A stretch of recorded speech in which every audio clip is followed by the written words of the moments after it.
Alright. So, a couple of things. Some of the questions, the shell wrote the question, center of gravity, and they talk about fore and aft with it. Fore and aft just means the front and back of the car. So your book says center of gravity is what? How did they split it? It's at 60-40. It starts in March today, right? Yes. Okay. So, basically what they're saying is, Starts in March today, 'cause there's no emails about it. And I wasn't sure because we had no next day this week. Okay. so, what it does is you take the vehicle and you look at it. Now, why would that be? So 60-40 was for a rear-wheel drive vehicle. Yes. 60% was where? Four. What's in the front of the vehicle? Engine, The engine, trans. So the heaviest weighted components of your drivetrain are all in the front. So, what you gotta think,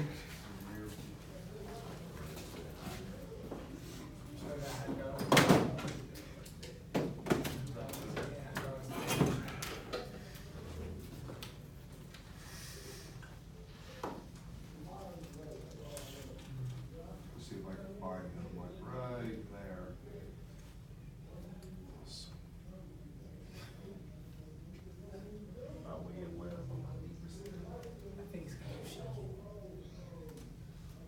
There.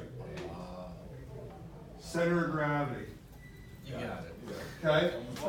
Now, if you notice, it wasn't right in the middle. Because 5 seconds is guaranteed. The minute, what? What way is it in wanting to tilt? I'm just slightly off a little bit that direction, right? But watch what happens in a minute. I put more weight there. What did it do to my center of gravity? To make it balance, I gotta change where my finger is. Right? That's center of gravity. So it's saying based off the weight of this, where the tipping point is, that's center of gravity. Because if I could balance it perfectly, then I'm literally on the center of gravity. Now, the one thing this little experiment doesn't take into account is center of gravity also is affected not only front to back, but side to side and bottom to top. All three ways, think of it like a dot that can move around in it. Because if I put more wood on this side, now, even though this to this might be okay, it could tip that way. If I do it this way, now the center of gravity is highly unstable. It's almost impossible because where's all the weight? It's up high. That weight's wanting to go down. Okay? So when they talk about it being fore and aft, if here's the front of the car, well, if I have my engine there, my trans there, I already have the heaviest components of the drivetrain up there. But I don't have my differential up there. I don't have my driving axles up there. I usually have a full frame if I have a rear-wheel drive vehicle, so I got to steal the frame. So I got some weight in the back. That's why on a front-wheel drive vehicle, I don't know exactly what the book uses, but it's probably about 90-10, 80-20, somewhere in there. 75-25 is what they said. Just a generalization. I'd even say now it's probably closer to 80-20 real life. But 75-25, you know, basically because the engine, the trans, the differential, the axles, everything's up the front, all your weight's there. So the center of gravity moves up. Does that make a little bit more sense? Alright, so I agree, because I know that's gonna be on the test. Think of how you set up the lifts. When you're setting up a car, if it's a rear-wheel drive car, you set it up in a different spot than if it's a front-wheel drive car, don't you? Because of how you want the lift to pick the weight up. That's the same thing, center of gravity.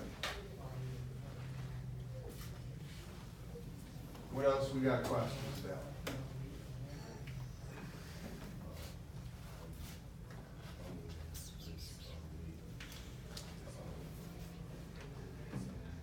Wait, front wheel, you said all the weight is in the front, right? And rear wheel is only where? Well, it's 60/40, it's almost evenly distributed. Okay.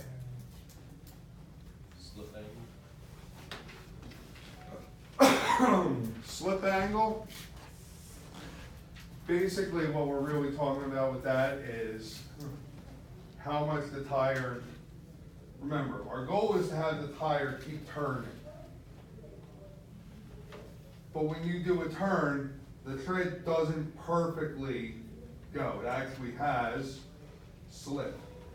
How much is that skidding, more or less? Even if you don't notice it, you don't feel it, how much is that tire giving against the ground before you get the traction coming out of the curb? Slip angle is not something you're ever going to be really worrying about in terms of a repair. What you will worry about, and now think about it, the weaker the tread pattern or the more bald it is, what's that do to your slip? More, right? Believe it or not, there's actually one other time that your slip is very high with tires. When they're brand spanking new. When you first put them on the vehicle. Yes, you do. You know how many miles of driving it takes to break them in? About 40 miles, it's fine. 40 to 20. I got one. Anybody else want to take a bet? 50 to 60. 500 miles. Okay. Oh, well, I mean, technically he wasn't wrong. He said I'm not wrong. Technically speaking. So. Thank you. Not law school, but I appreciate the effort. All right? Here's the deal. Just like brake pads have to be burnished or bedded, because what happens with brake pads, when you get them new out of the box, the adhesive that holds all the parts together in the brake pad has to get softened up. That adhesive has to get softened up so that the pads can get made into the rotor. Did that explain why like, people do drag races and like burn out before they drive on? So it's a similar concept. Here's the problem. What's stickier, hot rubber or cold rubber? Hot rubber. If I'm going down a drag strip, what's my main goal? Where do I want the power of the vehicle to go? To the ground. Well, to the wheels, but the wheels turn to the ground. What I don't want is a smoky burnout when I'm trying to start the race. Because a smoky burnout means the tire is doing what? It's basically skidding against the ground. All I'm doing is burning the rubber off. It's not transferring any of the torque from the vehicle to the road. So, like Roosevelt Boulevard this morning on my way in, I had a truck whose brakes, one of their brake, driver's side last wheel on their trailer, their brakes were adjusted improperly. As he was tapping on the brake, every time the wheel was locking up. As the wheel's locking up, now it's wanting to seize. No bueno. Okay? So, what they don't want is they don't want that skidding, that no torque. So at a drag race, they'll do a spin out first to get the tires hot. Once they're hot, they're sticky. It also, quote unquote, cleans them. What they mean by that is, when you're driving, have you ever looked close to your tires after you drive? Have you ever noticed all the little pebbles and rocks and crap that get caught in them? Okay? Even the best driving you can do on the cleanest roads, you're going to get crap caught in the rubber. It just embeds in. Okay? What's this crap? It's on one side of the fire, Okay. and here are the locks. Cool. No problem. So, if down a race, you think I want all that crud eating up friction between me and the road. So guess what the easiest way to clean that up is? Burn a layer off. By burning the layer that's got the dirt and rocks and other crap embedded in it, so that I get back to clean rubber, it's going to be stickier. It's like when a dog is shaking the water off. So that's the reason for the burnouts at the beginning of a drag race. I thought they were just like, yeah, watch this. Something you've never seen before. Now, it's pretty cool. If you watch a drag race really closely, you'll see that one of the biggest things that separates one car from another is its tire choice. The engines really aren't, because guess what? They all use pretty much the same engine. Yeah, now, that's if you're talking about funny car, drags, or any of those. When you get into street strip, where people bring their own vehicles, yeah, then you get engine issues and trans and all different. But if you look dragster to dragster, like pro stock type, the engines actually aren't that different. The transes really aren't that different. There's only so many out there, and the rules of the sport limit them to only so much. So you're calling the demon basic? What was that? So, tires end up being one of the biggest things you can change in that. And it's really cool, watching in slow-mo someday. You'll actually see the tire. A lot of people usually use the slicks though, and get the tires off. They'll use, right, they'll use the slicks, but there's two things with this. Depending on what slick I'm buying, I can get a different strength of sidewalk, can't I? More plies, less plies. And the other thing is you just put the other point out there, which is inflation pressure. Even if you, look, I'm hoping you guys realize this by now. If you have a drag car with a set of slicks and you set it to one pressure, and you set it to a hot, same car, same slick, same everything, you set the tires to a slightly higher pressure, it's going to run different. You're going to get more grip, but what are you risking? What dice are you rolling? Blowout, because that, what are you also getting more of with that more grip? Heat. Okay? And actually not speed, you're getting torque. If I wanted speed, I want a smaller contact patch. A smaller spot of the tire touching the road. Because the more rubber that touches the road, that's the more friction. That's the more power the vehicle has to use to keep itself moving. So, if I want to get more speed, not necessarily traction, torque, but speed, I want a smaller contact patch. How do I take the same tire and make a smaller contact patch? Another way of saying it, how do I take the same tire and make less of it touch the road? Make it smaller. More pressure. More pressure, I overinflate. Because if I overinflate, where's it ride high on? The center of the tire. Remember, reading our tire issues, if both shoulders are worn down, what problem is that? Underinflation. Underinflation. If just the center is worn down, overinflation. That makes sense. If one shoulder is worn down, camber. If I got cupping, what's that a sign of? Cupping is when the tire's got a boom, boom, boom. It's like chunks of it taken out. Shocks. Could be strut too, but the shock part is strut. The shocks, the spring, right? That spring, that's. Well, it wouldn't be the spring itself, it would be the shock absorber, because that's what controls the spring. The shock absorber. What's Yeah. That's a part of this. We don't get into that yet because that's coming up in suspension system, but basically the spring, remember when I threw it on the ground and it went boing? The shock absorber is the part that makes that spring only be able to do that so much. Okay. Without the shock absorber, the spring would just keep doing that in there, which then means the tire's going off the road. It absorbs. Magic. It's like Hitman.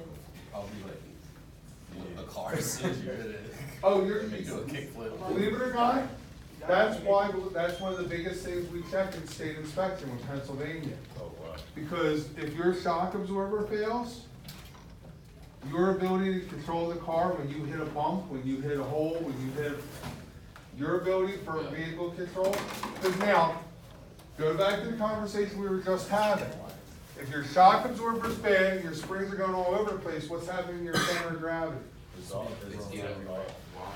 It's getting thrown everywhere. Is it ever stabilizing where the brakes can control it? No. So, if your shock absorbers aren't working right, it's all over. Now, this may sound silly, but what happens if you got 4 tires and all their inflation pressures are off? They're all over the place. That's already making it, Your car when you late. What's happening to your center of gravity? It's changing. It's leaning on certain tires. Yeah. Which now means, instead of it being centered where it ought to be, it might be a little bit one way, it might be a little bit other. Or worse, when you go to take off, it all wants to go one way. And then when you stop. Right.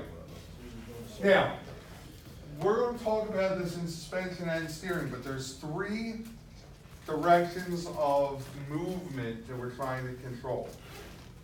We're trying to control thrust, that's your go pedal.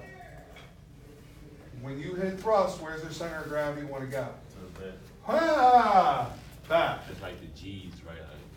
G-force is a way of measuring how much, when you use that thrust, how much does that affect everything in the vehicle? How much does it push it? But G's is basically the result of thrust. When you stop, where does it all want to go? forward.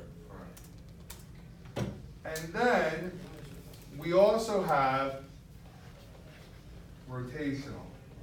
So you have braking, thrust, and you also have the car wanting to sideways. So forward, back, and sideways. That's essentially the 3 directions of movement we're trying to control. Sideways is like, right? Sideways is like. Well, when we turn, we go in a corner, because keep in mind, when the tires go in a corner, we're gonna talk about what's called the Ackerman angle, and I talked about it a little bit on day 1, day 2. When they turn, this tire turns more than this guy, right? Yeah, right? We've gotta do all this to keep it in line. Keep in mind, when the tire does this, didn't I also say it kinda like does a tilt? Because one side's wanting to pull itself back. We're gonna see that when we do power steering. I actually have the vehicle set up. Differentials are the drive line part of that, so that's what allows the wheels to spin at a slightly different speed. What's going to come into play with us is all the alignment stuff and suspension. That's what's going to actually allow those tires to shift position and lean and do what they need to do. There is nothing mechanical in your car that actually pulls the wheels back to center after you do a turn. You know how when you come out of the turn, the steering wheel kind of wants to come back to the center? That is all angles. That's all that is. It's all the mathematics of how the wheels are set up. There is nothing in your power steering or anything else pulling it back to center. So would that explain like some accidents? How people like this, going over there and cars still being. Yeah, because we're gonna get in the next unit, oversteering. By the way, do you see how now all the tire stuff we're talking about? Yeah. Look at the questions that's leading you guys ask. All those questions are now gonna push us into having to talk about not the tire and wheel stuff, What's the rest of but the, support? well, the next step now is the steering. You just brought it up, Mr. Williams. Here's the thing.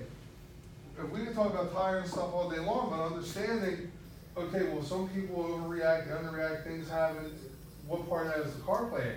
Now we're gonna have to start talking about steering systems.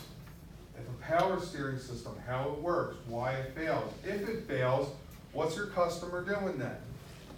Sometimes vehicles are set up with an oversteer, sometimes they're set up with an understeer. And now, brave new world that it is, with electronic power steering, I can set a vehicle up with both an oversteer and an understeer. An oversteer is you turn the car and you think you're only gonna be turning it a little bit, and it's like the whole way, it just wants to come out and run away from you, it just runs. That's the other one, when you turn and it's like it doesn't do anything, it just wants to kinda keep going where it's going, that's an understeer. You turn, like you turn hard, you're all into the turn, and it doesn't feel like you're really turning at all. So, It's barely, that's an understeer. My fire has that problem with her car she was talking about. It's just like I taking a 5 but don't minutes that just to try ABS to turn supposed to mine. help with it? Don't the What? ABS system supposed to help with it? I mean, turn? It depends on why. If it's because the wheels are slipping, then yes, ABS helps. But if it's an angle issue or a tire issue, can ABS help with that? Nope. No, only It'll brake. mitigate it a little bit, but it's not gonna fix it. Okay? If you have a tire with no tread, are you gonna get an oversteer or understeer? Yeah, oversteer. Like what I said, No tread, oversteer, you're gonna get an understeer. you're gonna get an understeer. Oh, you cut the side. Because when you go to do it, is the You tread have no able to grip. grip the road?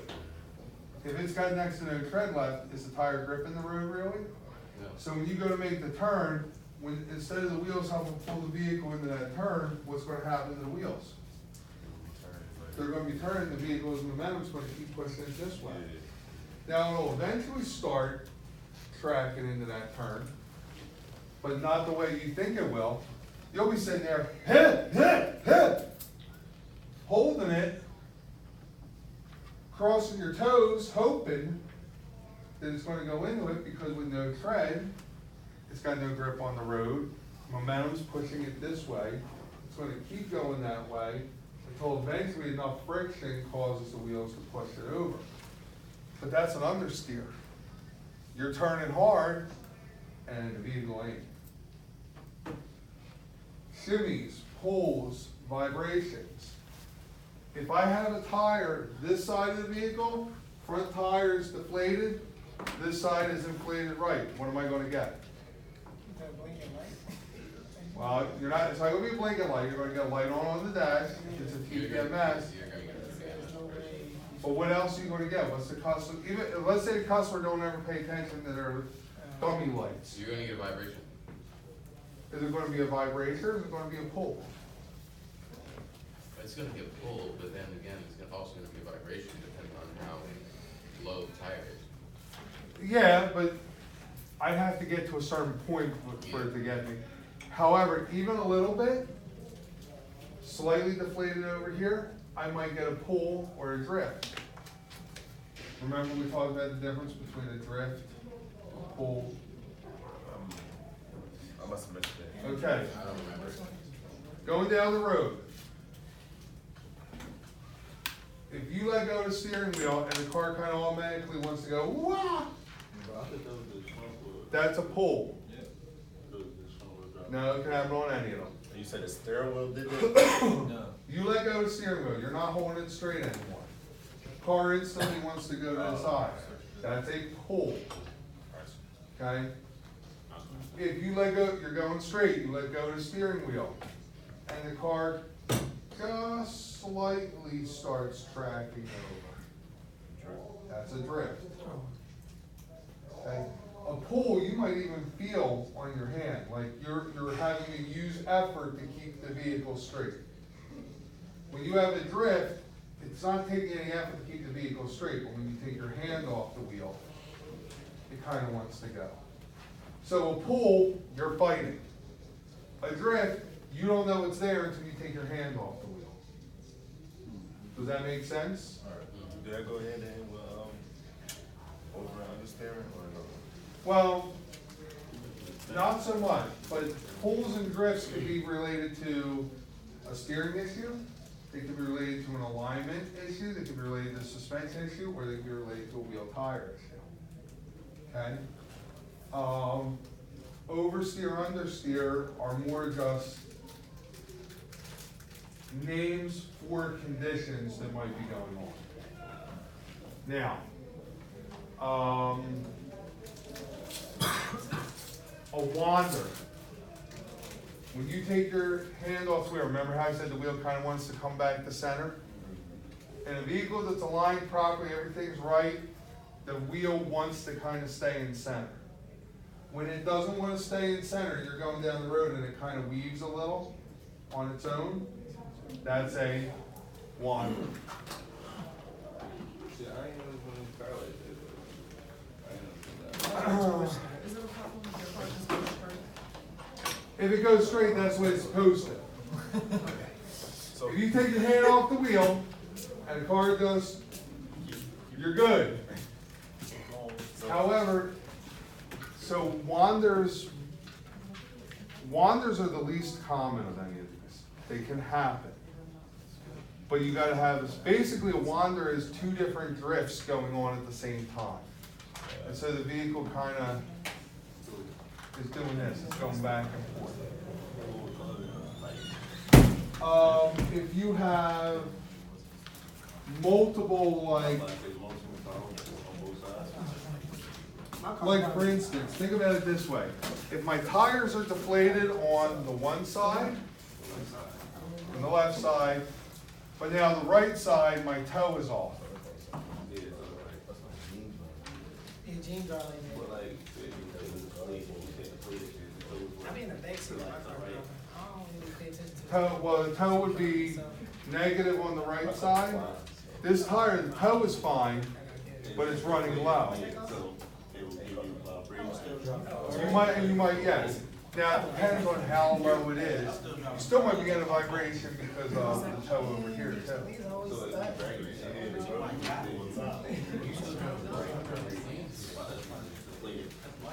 I wouldn't know, if your car drives itself, I wouldn't know to understand all those things. And you might get that, what I was talking about, that wander. Alright, what things would cause a tire vibration?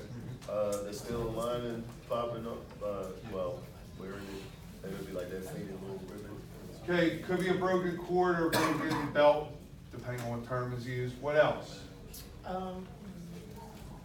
What did you guys practice yesterday? Yes, but what did I teach you? How to find a hole. Balancing? What if balance is off? Wait, it'll give you a vibration. Okay, particularly when a customer comes and says everything seems fine, then they get to around 50 miles an hour and all of a sudden they get a mad vibration. And then at about 70 miles an hour it goes back away. There's a spot where it's called the harmonics, meaning everything, the way the wheels off balance, as well as the vibration of the road and the car, all come together and your butt feels, because it's all running in the perfect frequency together. Under that speed, over that speed, it kind of fades out. It gets bounced out by other vibrations in the vehicle. But then I already know, if I feel that, what do you think? Anytime a customer's going to tell me, I got a vibration, I got a pull, I got a drift, what do you think the very first thing I'm checking is? Tire. The pressure of the tire. Tire inflation, particularly. You're right about tire, but the number one thing I'm going to check, the very first thing I'm going to check, tire inflation. Then I'm going to probably check if it's a vibration. It says the car sheet. Well, the customer's going to give you, here's a vibration. You're going to have to determine where it's from. So, Yeah.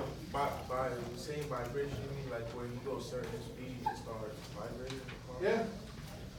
You're going to feel, and this is the other thing you're going to have to look at. Where do you feel it? If you feel it in your butt, Your legs, your butt, your legs, your kind of lower body, spinal cord. chances are it has to do with the rear wheels. You need surgery because of it. If you feel it in your hands, steering wheel, It's the front. chances are you got a front end problem. Okay? So this is all stuff I would start asking a customer. Then, customer's probably not gonna know what side, and even if they think they do, don't trust them. Test drive. Because here's the problem. Vibrations can echo. They can actually, we actually call it telegraphing. Okay, meaning I can get the wheel over here vibrating, and that vibration goes up through the control arm, through the subframe, and I think I feel it, on the other side. Or maybe I feel it real light in the back on my butt, but I'm feeling it in the steering wheel. You gotta kind of do a test drive and feel for yourself. Or like, So why should what would we you fix think it? it is? Well, I already told you, if the customer told me, I'm fine up to 55 miles an hour, now it vibrates, and then about 60 miles an hour it goes away, I already told you I got a probable diagnosis. What did I say that was? Yeah. You're asking me a question, I'm gonna go ahead and say, I already answered that a minute ago. I told you, I don't love repeating myself, so I'm gonna ask you the question. I said a minute ago, I already got a probable diag. Remember that somebody phone? Where would you be at with that? And somebody phone vibrated, he didn't know. And they came to the shop saying they was vibrating. And be like, the whole time looking for a problem, it was their phone. Anybody, what was my probable diag? So you never Proper know. inflation. What? Yes, sir. You have to check the inflation and see if it was. Inflation, but I already told you, customer came to me and said, everything's fine, like 50, 55 mile an hour. And now, it goes away, or I get the vibration then, and it goes away again at like 60. What I tell you was probably my already probable diag. The weights, the balancing machine. I already have that in my head as a most likely concern. Am I still gonna check the tire pressure right away? Absolutely, it's my starting point. Because, can I do the pressure right? Or can I do the balancing right if the pressure's off? No. Okay, but it's my most likely. It could be the entire. It's going to be a different type of vibration. An inner tie rod will not go away at a certain speed. It won't come in at a certain speed. Yeah. That's why I'm not. Always turn certain. Yeah, but that's not what the customer complaint was. The customer complaint I gave you was, everything's fine, 55 miles an hour, all of a sudden I get a vibration. About 60 miles an hour, it goes away. I'm already thinking balance. If you tell me I have a noise, not a vibration, but a noise concern, or a bang, or a clunk in a turn, and a vibration whenever I'm going straight, I'm thinking about a tie rod end. Why am I thinking about a tie rod end? Well, we'll talk a little bit more about that on Monday with steering, but the thing about a tie rod end, when I'm going in the turn, that's when all the stress is put on it. But how am I supposed to go on what she just that and figure it out? That's like so hard trying to figure something out, somebody saying one or two things, that's like hard. And that's why you're going to get paid the big bucks eventually, because you're going to have to. That's crazy. You're going to test drive it, you're going to have to learn. Now, here's the problem, and I'm going to be real with you. There's no way in a year, 13 months, that I could get you to feel enough times every feel of how to diagnose something. And even then, guess what? It's not 100% accurate. Okay? A lot of it is experience. The more you do it, the better you get at it. You know, what I try to get you good and solid with here, as far as those types of things, are the services. Diags are harder than services. That's why when you're fresh out of here, they're not going to give you diags. They're not. Somebody else is going to diag, and they're going to tell you, go change the tires. But in light of that, what sensory things am I getting you ready for? You guys already know. What are you listening for when you do a tire, when you set up on the tire machine? How many usually? You kind of know that already now, right? You're already kind of sitting there as you're doing the tire install on the rim, you're listening for those pops. Have some of you guys learned the difference in the noise it makes between when the beads have seated and it's filling with air versus when it's not? It's like a low one. It's like the first one's like a low pop. Yeah, but you can even hear the way the air's going in, it sounds different. Yeah. it's kind of a lower sound when the beads have seated. You kind of get that, as opposed to a. I can explain that to you all day long, and you're gonna look at me like I'm on drugs. But once you do it, and the more you're doing it, the more you're getting used to it. How many of you are at the point after practicing now, you can almost tell just by the way the bead is starting to go on the tire if this is going to go good or if this is going to fight you. You're already in halfway on that first bead and you're like, yeah, this is not going to be good, right? How many of you have already gotten to a point that as that bead's going on, you're like, you know what, I'm going to stop, I'm just going to pull it off clean again. Yeah. Pull it back up and restart that first bead. That's, and Ms. Williams, you're worried about with diag. I'm not worried about you with diag stuff yet. I'm introducing you to the diag stuff. I'm making sure you're aware of the diag stuff so you can start working on it. But just like the tire install, you guys are going to get with balancing. Remember how I said with balancing? Before I did anything else, I did a quick spin, like with my hand, and I looked at it. You'll do that, and you'll get to a point where you can look at it and go, yeah, it's on the cone fine, it's spinning through. And you'll do it, and sometimes you'll be rushing, because it's the nature of our business. Time is money, right? And you're going to rush to do it, and guess what? You're not going to get on the cone straight. It's going to be low angle. You're going to do a quick spin with your hand, you're going to go, wow, that's nasty. Nope. Got to reset this. It's not a matter of not making the mistakes. Hey, whoever's playing a video back there, I've been hearing it for like 5 minutes. Trying to ignore it, but it ain't working. So you'll get to a point, it's muscle memory and it's experience with the sensory stuff. Like, you do just get to a point where you can kind of feel this tire is going on right, this not. A lot of you guys have been saying that when you've asked me to help with a tire. You even see it. You see the minute where you're like, oh, he's got it. It's on there.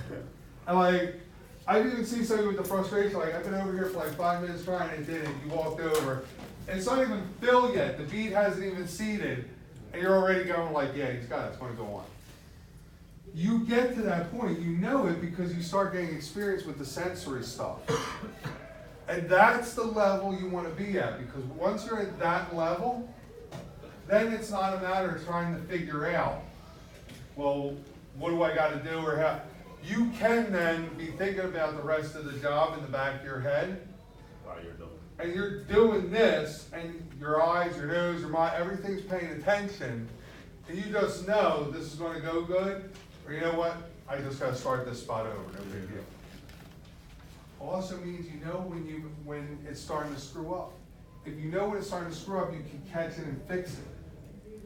It's a lot easier than what Mr. Shavers was telling me about yesterday, where he was witnessing a bead just get ripped straight out of something, okay? Because I guarantee you, any bead that's ever got ripped out of any of these tires or any student practicing out there, it could have been prevented. Because you can get to a point where you could go, oh snap, this ain't good. And that ain't fault of anybody. I'm not even gonna lie yet. Heck, I can go out there right now and I could have it where it starts catching. Yeah. The difference between the tech and the mechanic is the mechanic's gonna go, we'll make this work. The tech's gonna stop and go, Hold up. let me take a step back here. How do I fix this so it don't go south? Just like you're getting that with balancing and tire install, you'll get that with diag. But it's, and I'm not gonna lie to you, I love doing diag work on anything. Because to me, diag is fun. Because diag is where you actually have to start trying to put stuff together, and you could be wrong. Well, you could be wrong, but here's the deal. If you go through all your steps, if you come up with a set process, so tire pull. Do I have a set process in my head? I'm going to pull the vehicle in. I'm gonna check the tire pressure. Then I'm gonna check the balance. While I'm doing the balance, I'm gonna watch the way that wheel spins on the balancer, because if the wheel does this, dun, dun, dun, dun, dun, and I know I put it up right, what do we call that? If the wheel wobbles, and I know I put it on right. If the wheel's bent, it has something called excessive, Like, another word for play, it's our technical term, run out. oh, yeah. I seen that. When it goes dun, dun, dun, dun, dun, dun, when it's got like, it almost looks like it's got a wobble, that means it's not straight anymore, right? Yeah, it's bad. It's bent. Excessive run out. Excessive run out. That's the technical term for bent. Okay? Is that excessive run out gonna give you a vibration? Oh, yeah. Am I ever gonna be able to balance excessive run out? Okay? Not unless you can get it back. Yeah, not unless you got good old steel wheel like I showed you up here. Alright.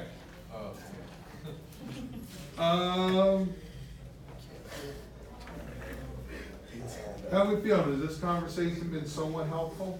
I don't really have a choice at this point. What? $30,000, I don't have a choice at this point. If I catch You it, always got a choice, man. Don't you drop out me in debt, cuz. Catch it. Kindle basis. The rest of my life. Too much going on there, so I'll try my best. Here's the deal. If you weren't catching it, I would tell you you weren't catching it. Okay? Nobody, look, regardless of if you get ASC certs, regardless of anything else, that isn't what makes you a master tech. What makes you a master tech, I'm not gonna lie to you, end of the day, experience, doing it. The more you do it, the more your ears get trained, the more you get trained to think like it, and that's the goal. What you need to do is before you ever touch a vehicle, sometimes you'll see I'll be out there when we got a vehicle to work on, if I got a live job, you'll see for the first 5 minutes, I'm sitting there drinking my coffee. Don't look like I'm doing a darn thing. What I'm actually doing is I'm taking that part of the car apart in my head. And I'm thinking through, okay, in a logical order, that what does what to what to what to what. Because if you stop and think first, yeah, you're losing 5-10 minutes, I agree. But now you're doing the job once, so you're doing it right. What did I tell you day one of this class? What do we do to go fast? Go slow, go fast. We go slow, we take our time to go fast. Would everybody say that I'm pretty right about that so far with the tire mounting? Yes, What happens when you try to rush it? you start messing up, you do it. And then the amount of time it takes to fix the mess up, are you already over time then? Yeah, Wasting time. You just lost one. methodical. Remember the old tortoise and the hare story? I think so. Bunny went to sleep because he was so far ahead. And then the tortoise. Turtle just kept on walking. I read that joke. Yeah, man. Be the turtle. How did you forget that? Be the turtle. Oh, yeah? Same here. All right. So when we get back, because we have stars and bars right now,